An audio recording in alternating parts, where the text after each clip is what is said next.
Au Zimbabwe, l'adoption du dollar américain en 2009, qui devait booster l'économie, menace à présent la survie du secteur industriel.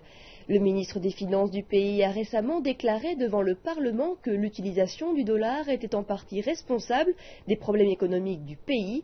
La question est maintenant de savoir si le Zimbabwe doit conserver le dollar ou se tourner vers une autre devise. La transition du dollar zimbabwéen, dont la valeur avait été balayée par une hyperinflation, vers un régime à plusieurs devises dominé par le billet vert, avait apporté une stabilité salutaire à l'économie zimbabwéenne il y a 4 ans. Mais l'économie, encore mal en point du pays, semble avoir perdu la capacité à soutenir son utilisation continue. Le dollar américain a été surévalué et nous n'avons pas l'économie pour soutenir cette situation. Nous n'avons pas les liquidités nécessaires qui sont liées aux importations et exportations.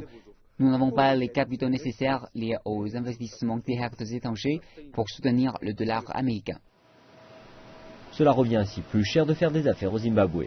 L'industrie subit une sévère pression due à l'augmentation des coûts de la main-d'œuvre et de l'énergie, entre autres.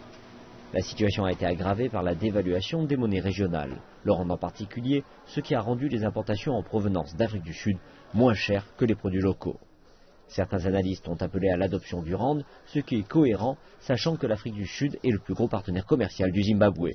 Cela nécessiterait que le Zimbabwe intègre une union monétaire basée sur le rand. Pour rejoindre l'union monétaire basée sur le rand, vous devez jouer le jeu que la Banque de réserve sud-africaine souhaite que vous jouiez. Et il est clair que ce gouvernement ne possède pas actuellement l'hygiène et la discipline permettant d'intégrer cette union monétaire.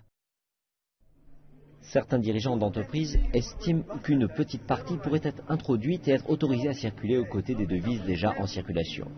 Certaines conditions doivent d'abord être remplies, telles que s'assurer que sa valeur soit soutenue par une contrepartie en or par exemple, et que la Banque centrale dispose de réserves adéquates.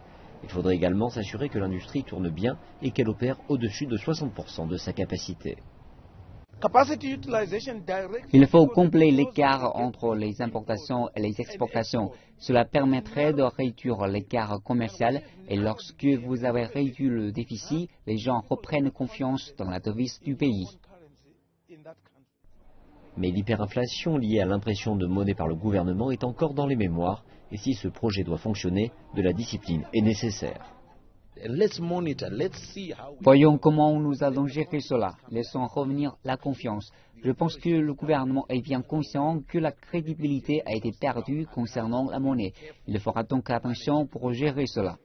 Le ministre zimbabwéen des Finances a plusieurs fois répété qu'il ne reviendrait pas au dollar zimbabwéen, mais s'il se trouve dos au mur et s'il est à court d'options, Patrick Chinamasa pourrait être forcé de revenir sur sa parole.